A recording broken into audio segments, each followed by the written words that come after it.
অধিকাংশ লোকেকে মধুবনী পেন্টিং বলে চিনলেও এর কিন্তু অপর নাম রয়েছে মৈথিলি পেন্টিং বা মিথিলা পেন্টিং। বিহারের মধুবনী জেলাকে কেন্দ্র করে এর নাম মধুবনী পেন্টিং। বাড়ির দেয়ালে, উৎসবে, অকেশনে, জামা কাপড়ে, ওইসব জায়গায় এখনও মধুবনী পেন্টিংয়ের বিপুল ব্যবহার, বিপুল আয়োজন দেখতে পাওয়া যাবে, দৃষ্টান্ত খুঁজে পাওয়া যাবে। মধুবনী পেন্টিং মূলত প্রকৃতির বিভিন্ন ফুল, লতাপাতা, গাছ, চাঁদ, সূর্য এসবকে কেন্দ্র করেই আঁকা হয়ে থাকে। তবে অবশ্যই সব কিছু সিম্বলিক। সূর্য এখানে ঐশ্বর্যের প্রতীক, মাছ সমৃদ্ধির প্রতীক, গাছ লতাপাতা জীবনের বাধা বিপত্তির মাঝে এগিয়ে গিয়ে একটি মাথার উপরে ফুল ফোটা, অর্থাৎ সুখের দেখা পাওয়া। এই সব কিছুই মধুবনী পেন্টিংয়ের মধ্যে দিয়ে চিত্রায়িত হয়।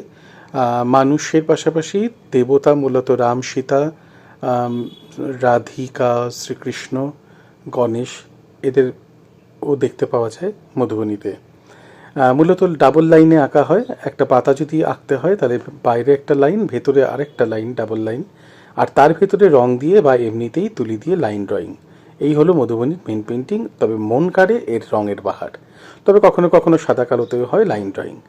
আমাদের অলঙ্কারণের ক্লাসে মধুবনী চলছে। আপনারা শিখতে চাইলে যোগাযোগ করুন।